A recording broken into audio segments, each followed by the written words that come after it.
Hello. You have a friend. I do. He saw me setting the room up and was like, "Oh, I want to be part of that. I gotta get in the action." Very cute. Emily, what's your cat's name? This is Dorian. He's my boyfriend's cat of 10 years. He's not named after the Dorian mode. He's named after Dorian Gray from the Oscar Wilde novel. Oh, wow. Yeah. So he's a music lover though. He likes to come in the studio in the morning and wait for me to start practicing, and likes to sit with me at the piano and make cute sounds. Oh, that's awesome. How are you? I am doing well amidst the coronavirus chaos.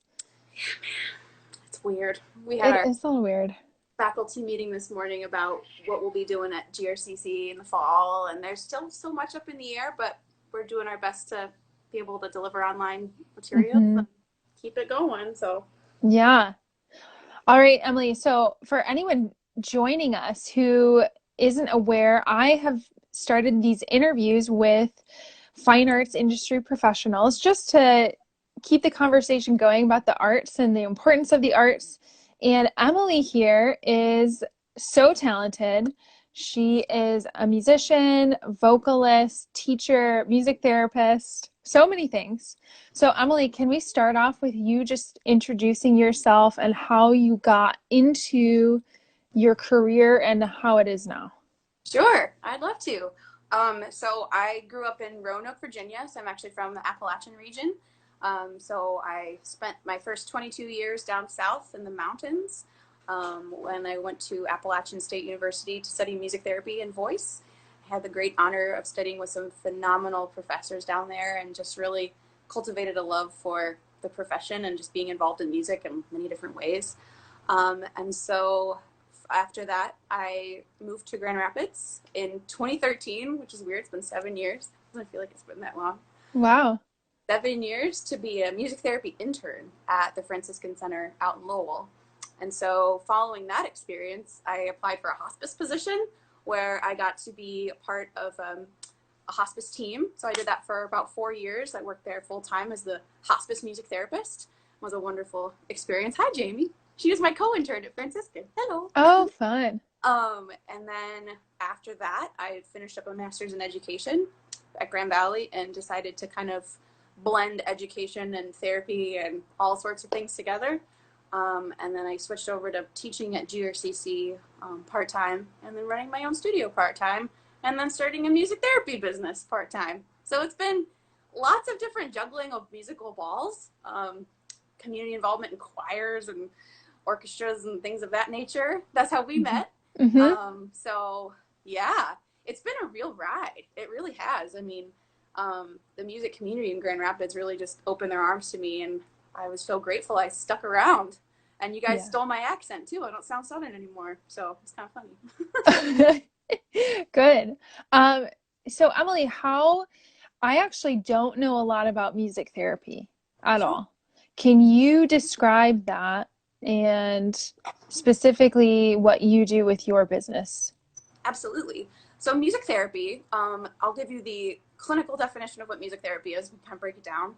But essentially, music therapy is the individualized prescriptive use of musical interventions to achieve a non-musical goal within a therapeutic relationship. So music is the medium through which we help things like anxiety and depression, pain management, behavioral management. And for me, I was mostly in end-of-life care. So from my perspective, music therapy was mostly for finding that closure at end of life, that emotional, spiritual outlet, honoring their identity as a person, because when you're sick and dying and isolated and a lot of your faculties have been taken from you, you don't have a lot of control or expression of your own self. So I would use music therapy through songwriting, relaxation exercises, helping plan funerals, which kind of sounds crazy. But I would sometimes help folks plan their own funerals so they had a sense of like, this is how I want to go out, you know? So sometimes I would record songs with folks to, honor that part of, Grateful Dead was one of them. We played it at his funeral and it was great. So for us, at West Michigan Music Therapy, I do similar things. We have private patients that we go visit and get to know their families and their needs and help bring some of that peace and comfort and identity to that person and that family, to honor them at the end of their lives. And then when you do hang out with them and go to the funeral and plan, you know, you get to be part of that person's closure and that life celebration through music, which is something I always thought was a really deep honor to be a part of. Hmm. And I wonder too, music for me is just, and I think for most people, it's so impactful and just connects with you on a deeper level. But I wonder, because you have studied music therapy, can you speak to any scientific findings about how music really does affect your brain or, just your well-being? 100%. So, fun fact, there is no music center in your brain because it's registered everywhere. So, for someone who might have a deficiency cognitively, music helps create new neural pathways so that you can rebuild and regain power of speech, movement, gait. Also help get in touch with those emotions. I can't tell you how many times someone would see me with a guitar and they would just want to open up and talk to me about, oh my gosh, well, my son plays guitar. I'm like, oh really? And it was sort of like my and then we could get to the nitty gritty in the work. But yes, absolutely. So scientifically, there's a beautiful myriad of peer-reviewed journals. In America, we have two. We have the Journal of Music Therapy and Music Therapy Perspectives, which are both scholarly peer-reviewed publications. So music therapists are out there partnering with statisticians and other therapists, and we're learning about how music, often in tandem with other therapies, can help healing faster or just help overall quality of life. And it's really exciting stuff. Also helps caregivers who feel really burned out, and helps caregivers bond with their loved one in a way that doesn't necessarily feel so labor intensive. They can really just relax and enjoy that musical memory or that musical experience with their loved one. So it has shown, there's a bunch of really amazing articles in the hospice world, which is kind of where I am, about caregiver support and pain management too. That's a huge one. It lowers your cortisol levels, which is your stress hormone, and your pain perception can be just lowered because of the musical stimulus, which is really incredible. That is really awesome. Yeah, very cool. Can you also talk a little bit more about how many instruments you play and how did you get into them all? That's a great question. So I started piano really little. I don't remember ever not playing piano. So that was really my first love of music, was just sitting at the piano and making up little songs. And then I begged my mom for lessons. So she gave me some lessons on, went to the church down the road and got lessons on the piano. And for me, music I've never not had music in my life. So for me, piano was sort of the gateway. And then as a young teen, I began to sing. And I had an incredible teacher. And she really heard my voice and was like, you should do opera. And I wanted to be like Christina Aguilera. I didn't want to do opera. But we figured out actually that was really more of what my voice wanted to do. So I continued to take piano and voice lessons throughout high school. I was also in the band, so I played euphonium and clarinet. Oh my goodness. I know. I didn't know that. I wasn't very good at euphonium. I played that my junior and senior year just because I wanted to learn a brass instrument, and I got a free rental from the school and was like, hey, why not? So I played and marched euphonium and clarinet. And then my mom taught me guitar when I was 13. She used to do a lot of church retreats, and she taught me a few chords, and I just ran with it. And so I learned guitar kind of from her, and then picked up a lot of my own. And then behind me, you'll see my harp. Yeah. It's pretty fun. So I actually picked that up when I was an intern at the Franciscans, because there were some nuns there who played the harp. And it's like, okay, there's nuns playing the harp. Like, can I be a part of this party? So I took a few harp lessons, and then bought a really little one to just practice on. And then a few years ago, I bought the big, sweet harp. Wow. I also play a handful of like random Appalachian instruments, like the dulcimer, and then the auto harp, and just kind of things of that nature, like folk instruments. And they're great for music therapy too, because you can modify them and retune them, and anything that you can adapt easily in the moment to help someone be successful musically Mm-hmm. is a really good thing to have around. So I collect a lot of things. So I've got a lot laying around here. That's so exciting. So you said your mom played guitar. Do you come from a very musical family then? I really don't. I was the first one of either sides of my family to show like real musical like excitement. My mom grew up in the UP. She's one of 12 kids. And so Oh, they really wow. didn't have a lot of money or time for lessons. But she's definitely where I get my musical abilities from. She's just one of those Mm. people that really good ear. Naturally, she has a lovely voice and never had the opportunity. So she made sure I did. And my dad can't hold a tune in a bucket, like they say. So he tried many times over the years to play instruments. And he tells this story, I don't remember, but he was taking piano lessons and he kept getting something wrong. And little me apparently went up to him and was like, "No, Daddy," Yeah. And he's a doctor, he's very smart, and he didn't like that. He was Hmm. like, "Okay, I'm done with this." But my mom and my sister and I do like to sing together. She really encouraged that growing up. It was really wonderful to have that support. That's great. Um, and I was just thinking too, you co-own, so your LLC. Yes. You must know also a lot about the business side of things. How has that surprised you, or what kind of hurdles have you had to go through with that? I bet it's been, you know, it's a lot of work. It's been a learning process for sure. So my partner Jeremy is a music therapist and educator as well, and we both were really excited to start our own private practice. And so that's been about a year now. We opened in April of 2019, Hmm. and I think the COVID has actually been the hardest part of our business owning.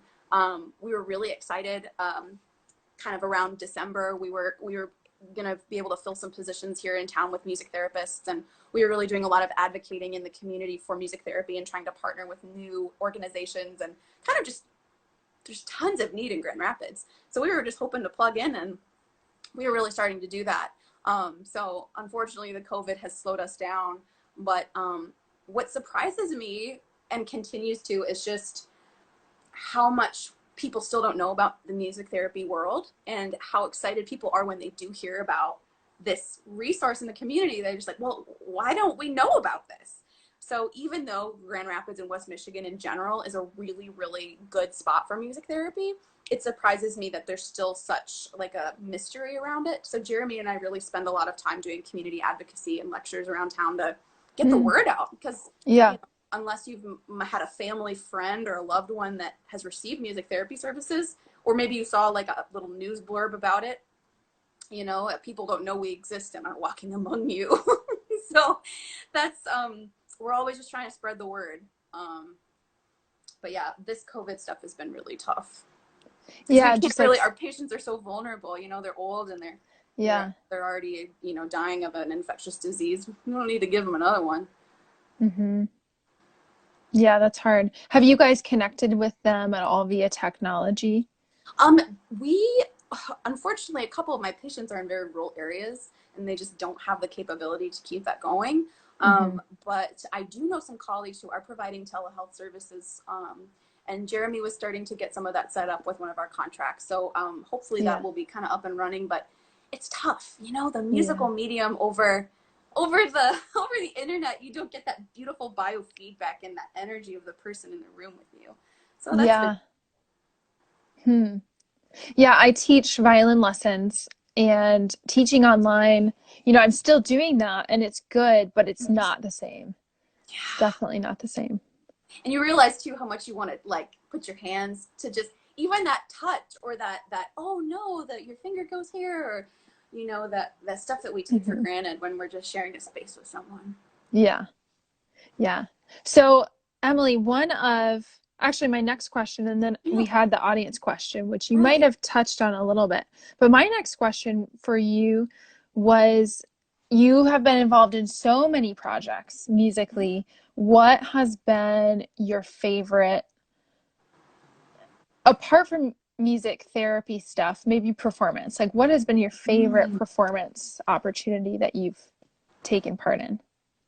I'll say one solo and one ensemble because uh, it's kind of apples and oranges there.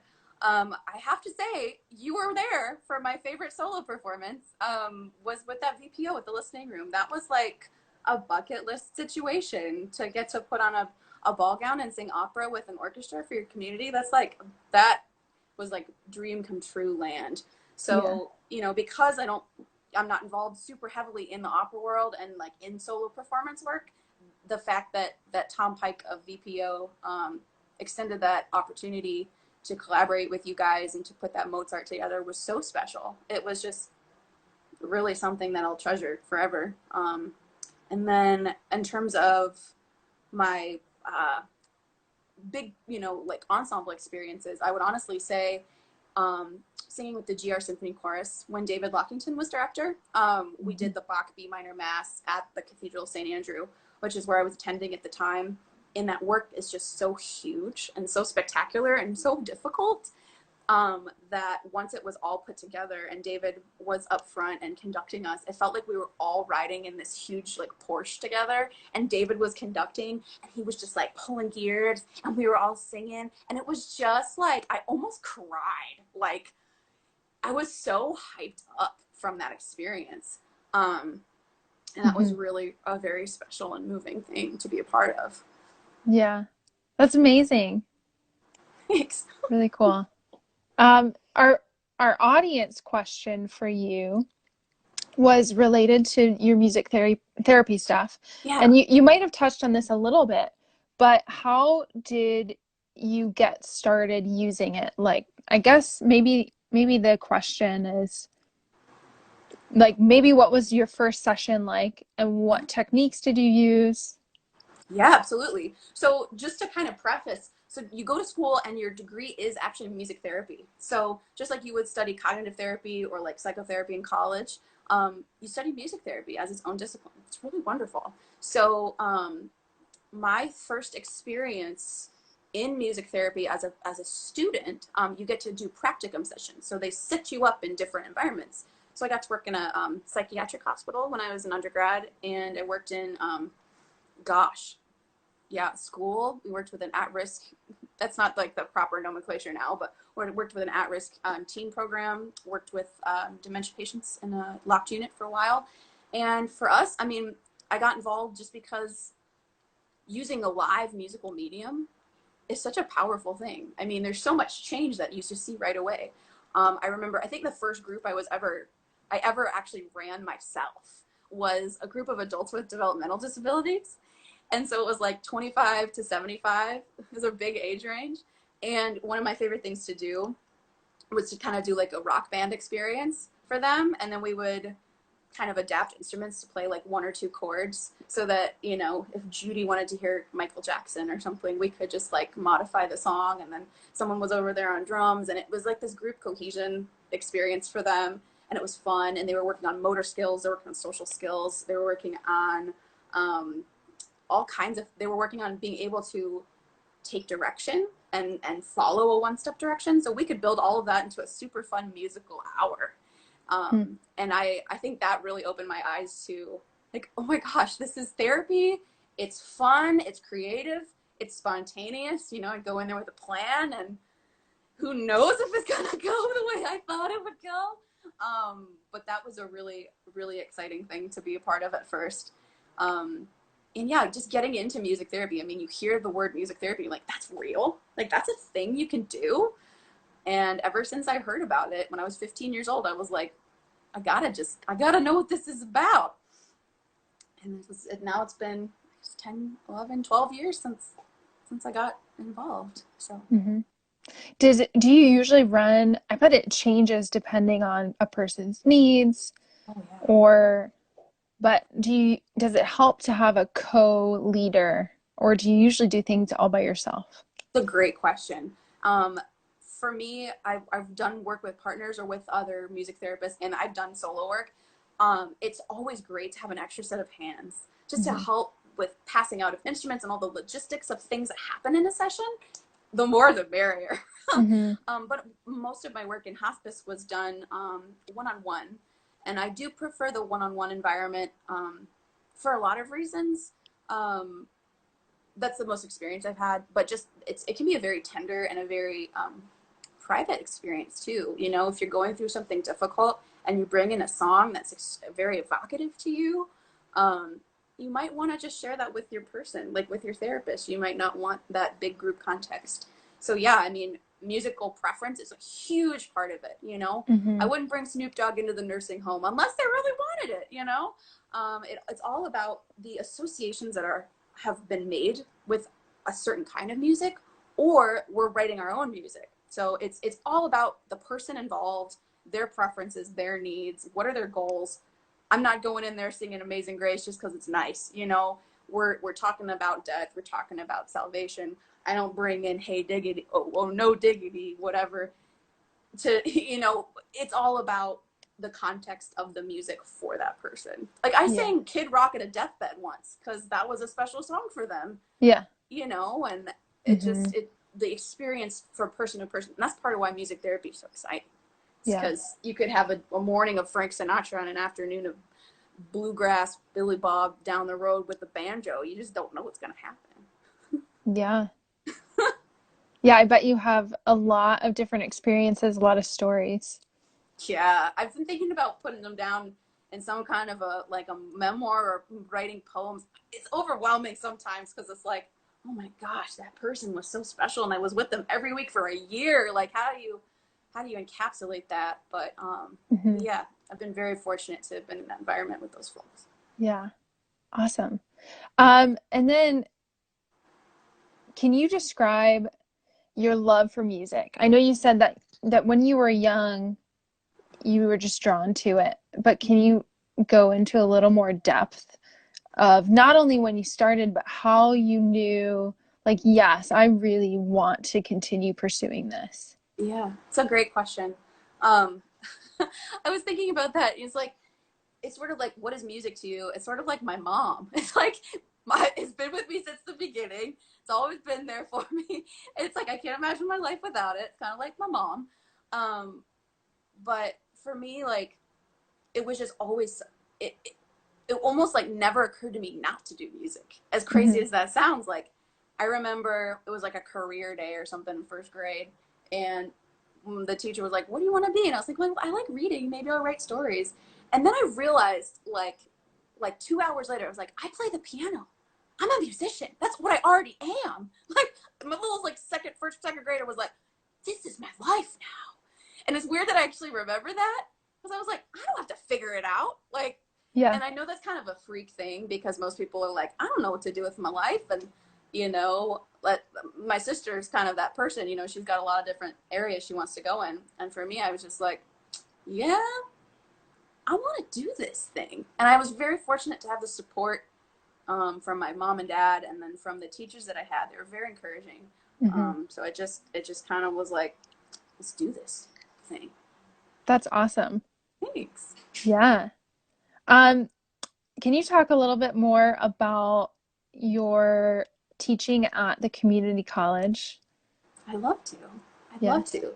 That was a very fortunate encounter. I got in the door there through Steve Barton, who just retired, Yeah. choir director there. hmm Is a dear friend of mine, both from Appalachian, North Carolina region. So as soon as I heard him talk, I was like, "Who are you? You sound like home."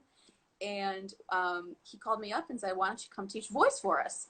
And the first thing I thought was, "Why me?" But I teach voice there. I have a studio, usually about 15 to 16 students every semester. So I work with students who are looking to transfer into a 4-year school, and then also community members who just would really like to take voice lessons at the college. So we do have an open door policy. You don't have to get in. If you want to take a lesson with someone, you just call us up and we'll set it up, and they're very reasonable. So the fact that that access piece is it's a big part of community college life, and that we have a music department, it's really, really rare. It's a gem. There's only 13 accredited schools of music that are community colleges in the nation. So the fact that we have that in the community is beautiful and really exciting. And I had my hand at teaching aural comprehension this semester, which was a blast. And aural comprehension, in case y'all don't know, it's like ear training. So being able to hear something and analyze the music, or hear a melody and write it down, or see the music and be able to audiate and hear it in your head, and also like understand chord progressions and like the way tones work. So I had a blast teaching that. And then we had to move it online, and it was still a blast. We figured it out. But yeah, it's been fun. It's, you know, it's still new. Sometimes I still kind of feel like a newbie, but it's a fabulous faculty, and I've really loved it there. So we actually had a meeting this morning about what's going to happen with all of our curriculum. So yeah. Yeah. And it's just down the street, so I get to walk over there and teach. Oh, that's just awesome. walk home. Yeah. Yeah. And I get to play with you, sing. You get to sing. We get to play together with Vintage Parlor Orchestra again very soon. So that'll be good. And Emily, this has been such a good talk. To end everything, can you talk about how people can find everything that you're involved in? Do you have a website? Do you have multiple websites? Yes. So my business page is West Michigan Music Therapy. If you just Google West Michigan Music Therapy, we usually come up. We have a website there. I'm all over Facebook on, we have a music therapy Facebook page, West Michigan Music Therapy, that's us. And then I have a studio page that I use for like music things, like my students and performances. And that's the Music Studio of Emily Smith. So that's usually how I get things out. But yeah, I'm so Awesome. excited to be performing with VPO again soon. That's just excellent. Yeah. It'll be really fun. Yeah, Larissa, this has been wonderful. Thanks so much for having me Yeah. today. Yeah, and thanks for introducing us to your cat too. That was fun. Oh yeah, he's in a cardboard box over there. It's way more exciting than me. Oh, that's great. Well, thank you so much, and I will see you soon. Sounds great, Larissa. Thanks so much. Bye. Bye.